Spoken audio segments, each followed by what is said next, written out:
നമസ്കാരം പ്രിയമുള്ളവരെ, ആസാദിയുടെ global news ഡെസ്കിലേക്ക് എല്ലാ മാന്യപ്രേക്ഷകരെയും സ്വാഗതം ചെയ്യുകയാണ്. ഈ അടുത്ത ദിവസങ്ങളിലൊക്കെ നമ്മൾ കൂടുതലായി കേൾക്കുന്ന ഒരു വിവാദമാണല്ലോ നന്ദഗോവിന്ദം ഭജൻസ് അമ്പലത്തിൽ ഒരു ക്രിസ്തീയ ഗാനം പാടിയതിനെക്കുറിച്ച്. അമ്പലത്തിൽ ക്രിസ്തീയ ഗാനം പാടാമോ ഇല്ലയോ എന്നുള്ള ചർച്ചകളൊക്കെ ഇങ്ങനെ പുരോഗമിക്കുന്നു. അതവിടെ നിൽക്കട്ടെ. ഞാൻ ഈ വീഡിയോയിലൂടെ പറയാൻ ആഗ്രഹിക്കുന്നത് മതസൗഹാർദ്ദത്തെക്കുറിച്ചുള്ള കേരളക്കാരുടെ ചില ഉൾക്കാഴ്ചകൾ, അതിനേൽക്കുന്ന പരിക്കുകൾ, അതിനെക്കുറിച്ച് മാത്രമാണ്. കേരളം മതസൗഹാർദ്ദത്തിന് പുകൾപെറ്റ സ്ഥലമാണ്. കേരളത്തിൽ പ്രത്യേകിച്ചും എല്ലാ സമൂഹങ്ങളിലുള്ളവരും അവർ പരസ്പരം ഒരു അണ്ടർസ്റ്റാൻഡിങ്ങിൽ പരസ്പരം മനസ്സിലാക്കി ജീവിക്കുന്ന ആളുകളാണ്. പള്ളിപ്പെരുന്നാളുകൾക്ക് ഈ പറഞ്ഞ സിനിമാ പാട്ടോ ഹൈന്ദവ ഭക്തിഗാനങ്ങളോ ഒക്കെ പാടിയ സംഭവങ്ങളുണ്ട്. നേരെ തിരിച്ച് അമ്പലങ്ങളിൽ ഈ അടുത്ത സമയത്ത് നമ്മൾ കേട്ടതില്ലേ, ഇസ്രായേലിൻ നാഥനായി എന്ന് പറയുന്ന ആ പാട്ട്, മർക്കോസ് പാടുന്ന പാട്ട്, പല അമ്പലങ്ങളിൽ പാടിയതിനെക്കുറിച്ച് അദ്ദേഹം തന്നെ പറഞ്ഞ ചില വാക്കുകൾ, അദ്ദേഹം പാടിയ ചില ഓഡിയോ ക്ലിപ്സൊക്കെ വൈറലായി തീർന്നത് നമ്മൾ കണ്ടതല്ലേ. ഇതൊക്കെ കേരളത്തിൻ്റെ ഒരു പ്രത്യേകതയാണ്. അതിനകത്ത് മതത്തിൻ്റെ തീവ്രവാദപരമാകുന്ന ചിന്തകൾ കൊണ്ടുവന്ന് പ്രശ്നങ്ങളുണ്ടാക്കുന്നു എന്നുള്ളതാണ് പുതിയ കേരളത്തിൻ്റെ, മാറിയ കേരളത്തിൻ്റെ ഒരു സ്വഭാവം എന്ന് പറയാനാണ് ഞാൻ ആഗ്രഹിക്കുന്നത്. അതിൻ്റെ ശരി തെറ്റുകളെക്കുറിച്ചൊന്നും ഞാൻ വിചിന്തനം ചെയ്യുന്നില്ല. പള്ളിയിലെ പാട്ട് അമ്പലത്തിൽ പാടിയത് കൊണ്ട് എന്തെങ്കിലും അവിടെ വിശേഷമായിട്ട് സംഭവിക്കുന്നൊന്നും ഞാൻ പറയുകയില്ല. പക്ഷേ ആ ബാൻഡിലെ കുട്ടികൾ അങ്ങനെ പാടിയപ്പോൾ അവർ അതിനെ ഒരു മതസൗഹാർദ്ദത്തിൻ്റെ ഒരു ലക്ഷണമായിട്ടാണ് കണ്ടത്. ഒരു ശരാശരി എല്ലാ വിശ്വാസങ്ങളെയും ഒരുപോലെ കാണുന്ന ഒരു മലയാളി മനസ്സുള്ള കുട്ടികൾ, അത്രമാത്രമേ ഞാൻ അതിനെക്കുറിച്ച് ചിന്തിക്കുന്നുള്ളൂ. എന്നാൽ ഈ വീഡിയോയിൽ ഞാൻ പറയാൻ ആഗ്രഹിക്കുന്നത് അവർ പാടിയ ഈ പാട്ടിൻ്റെ ഒരു പ്രത്യേകതയെക്കുറിച്ചാണ്. പാട്ട് എഴുതിയ വിദ്വാൻ കുട്ടിയച്ചനെക്കുറിച്ചാണ് രണ്ട് വാക്കുകൾ പറയാൻ ആഗ്രഹിക്കുന്നത്. ഈ പരദേവനാഹു എന്ന് പറയുന്ന പാട്ട് കർണാട്ടിക് മ്യൂസിക്കിലെ അല്ലെങ്കിൽ ക്ലാസിക്കൽ സംഗീതത്തിൻ്റെ ചിട്ടപ്രകാരമൊക്കെ വിദ്വാൻ കുട്ടിയച്ചൻ എഴുതിയ ചിട്ടപ്പെടുത്തിയ പാട്ടാണ്.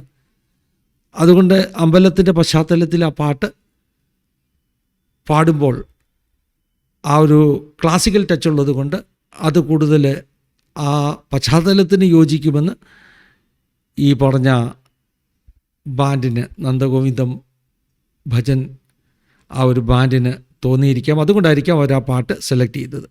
വിദ്വാൻ കുട്ടി അച്ഛനെക്കുറിച്ച് ഞാൻ ഇവിടെ പറയാൻ ആഗ്രഹിക്കുന്നത്, വിദ്വാൻ കുട്ടി അച്ഛൻ സ്ഥാപിച്ച യോയോമയ സഭ ഒരു ക്രൈസ്തവ സഭയായിട്ടാണ് അത് അറിയപ്പെടുന്നതെങ്കിലും അവരുടെ ആശയങ്ങൾക്ക്, അവരുടെ ഉപദേശങ്ങൾക്ക് അല്പവും കൂടി വിശാലമായൊരു വേൾഡ് വ്യൂ ഉണ്ടെന്ന് ഈ പാട്ടിനെ സംബന്ധിച്ച് തർക്കത്തിൽ ഏർപ്പെട്ട പലർക്കും അറിയില്ല. പ്രത്യേകിച്ചും ബ്രാഹ്മൺ പശ്ചാത്തലത്തിൽ നിന്ന് വന്ന വിദ്വാൻ കുട്ടിയച്ചൻ യോയോമയ സഭയിൽ അദ്ദേഹത്തിൻ്റെ മുൻ വിശ്വാസത്തിലെ പല അംശങ്ങളും അദ്ദേഹം സ്വീകരിച്ചിട്ടുണ്ടായിരുന്നു. അതിൽ പ്രധാനപ്പെട്ടതായിരുന്നു സസ്യബുക്കായി അല്ലെങ്കിൽ വെജിറ്റേറിയൻസായിട്ട് ജീവിക്കുക എന്നുള്ളത്.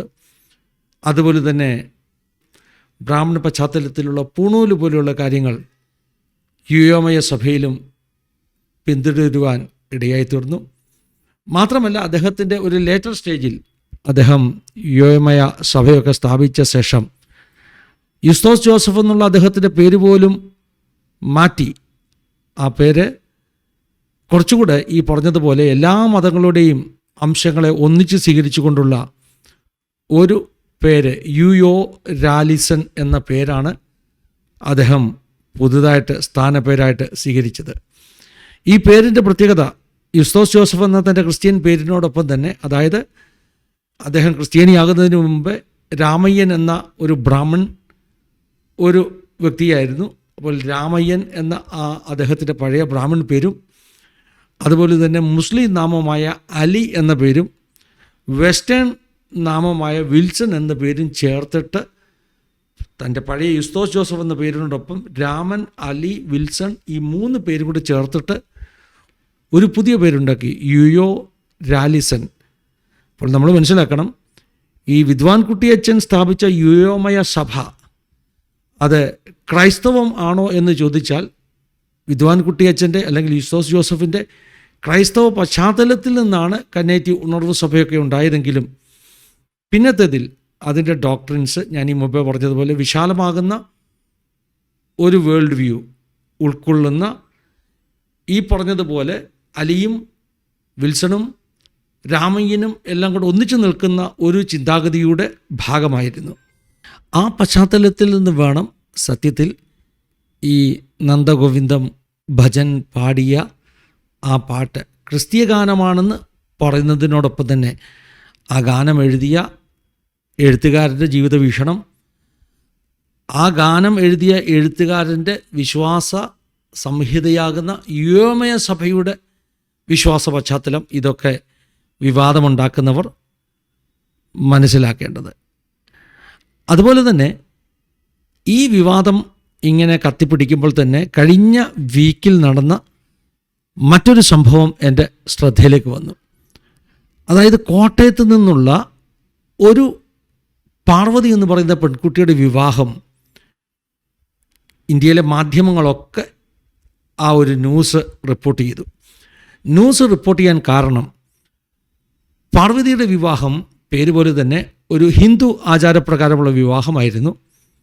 പക്ഷെ പാർവതിയുടെ വിവാഹത്തിന് അച്ഛൻ്റെ സ്ഥാനത്ത് നിന്നുകൊണ്ട് കന്യാദാനം നടത്തിയത് ഒരു കാത്തലിക് പ്രീസ്റ്റാകുന്ന റോയി മാത്യു വടക്കേൽ എന്ന് പറയുന്ന കോട്ടയത്തെ ഒരു അച്ഛനാണ് ഈ പെൺകുട്ടിയുടെ പിതാവിൻ്റെ സ്ഥാനത്ത് നിന്നുകൊണ്ട് കന്യാദാനം നടത്തിയത്.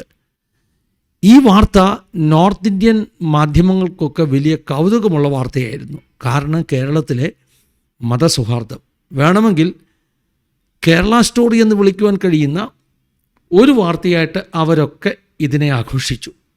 മോണോലിസയുടെ കഥയല്ല ഞാൻ പറയുന്നത് കേട്ടോ. മോണോലിസയുടെ കഥയിൽ കേരള സ്റ്റോറി ഉണ്ടാക്കാൻ ശ്രമിച്ച് പുലിവാല് പിടിച്ചതാണ്. ഇതൊരു real Kerala story. Father Roy Mathew Vadakkel Bethlehem ആശ്രമത്തിൽ 1 വയസ്സുള്ളപ്പോൾ മുതൽ വളർന്ന ഒരു പെൺകുട്ടി. ഒരു ക്രിസ്ത്യൻ ആശ്രമത്തിലാണെങ്കിലും ആ പെൺകുട്ടി ഹിന്ദുവായിട്ടാണ് വളർന്നത്. 10-20 വർഷം ആ ആശ്രമത്തിൽ വളർന്നു. വിവാഹപ്രായമായപ്പോൾ ഒരു ഹൈന്ദവ ആചാരപ്രകാരം ആ കുട്ടിയെ വിവാഹം കഴിപ്പിച്ചു കൊടുക്കുന്ന ചടങ്ങിൽ ആ കുട്ടി ഒരു ഓർഫൻ അല്ലെങ്കിൽ അനാഥശാലയിൽ വളർന്ന ഒരു പെൺകുട്ടിയായതുകൊണ്ട് പിതാവിൻ്റെ സ്ഥാനത്ത് നിന്നുകൊണ്ട് ഒരു ഹിന്ദു ആചാരപ്രകാരം നടക്കുന്ന ചടങ്ങിൽ റോയി മാത്യു വടക്കേൽ അച്ഛൻ കന്യാദാനം നടത്തി. ഇതാണ് കേരളം. ശരിക്കും കേരള സ്റ്റോറി ഇതാണ്.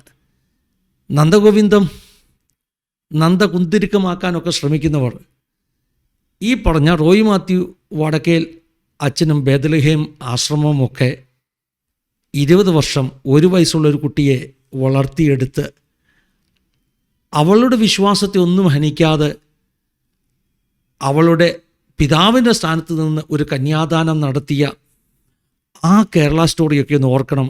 ഇതാണ് ശരിക്കും കേരളം എന്നുള്ളത് നമ്മൾ മറന്നു പോകല്ലേ എന്ന് മാത്രം പറഞ്ഞുകൊണ്ട് എനിക്ക് പറയാനുള്ള അഭിപ്രായം പറഞ്ഞുകൊണ്ട് ഈ ന്യൂസ് ബുള്ളറ്റിനോട് അവസാനിപ്പിക്കുകയാണ്. ദൈവം എല്ലാവരെയും സഹായിക്കട്ടെ, അനുഗ്രഹിക്കട്ടെ.